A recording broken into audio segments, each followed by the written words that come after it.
Alors moi, je suis titulaire d'un master 2 en finance internationale et d'une spécialisation, en gestion des entreprises.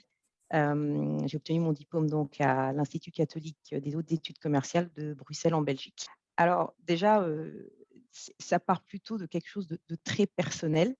J'avais plutôt une belle carrière en Europe, avant de rejoindre le groupe Bolloré.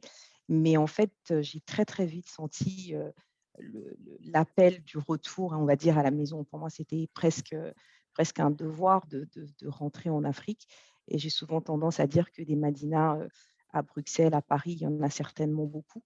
Il y en a peut-être un peu moins en Afrique.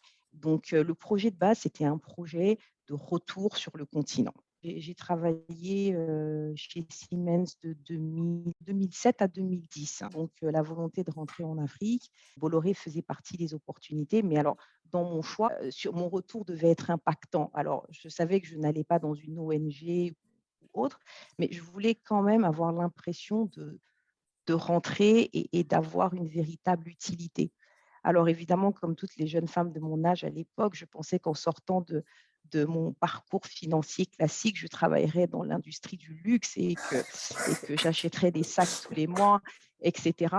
Et très vite, finalement, la logistique s'est presque imposée à moi. Euh, Pourquoi? En fait, mon parcours professionnel est très proche de mon parcours personnel parce qu'en fait, je viens de deux pays complètement enclavés. Je suis Mhm. moitié tchadienne, moitié malienne. Et vous pouvez donc D'accord. comprendre que les problèmes, la logistique, c'est quand même la base de nos problèmes. L'approvisionnement en tout est difficile, en eau, en médicaments, en produits de première nécessité, relier nos peuples entre eux, nos populations entre elles, etc.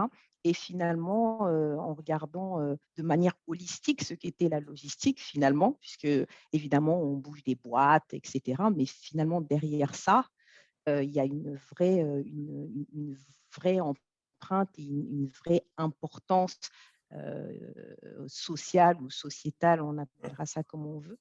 Et donc, du coup, je me suis plutôt bien retrouvée. Je trouvais que finalement, même si ça pouvait paraître au premier abord moins dans ce que je recherchais, évidemment, ça correspondait finalement à l'empreinte que je voulais avoir, ou en tout cas, je pouvais y retrouver l'impact que je voulais avoir en rentrant en Afrique.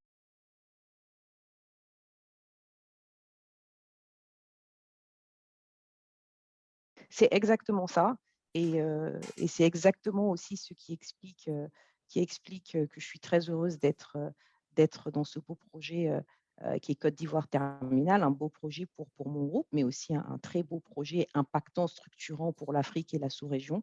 Parce qu'encore une fois, ça peut paraître, très technique, déplacer des boîtes, faire du transit, faire de l'entreposage, etc. Mais au-delà de tout ça, le destinataire final de tout ça, ce sont les populations, locales et pour ça, et ça, c'est très important pour moi.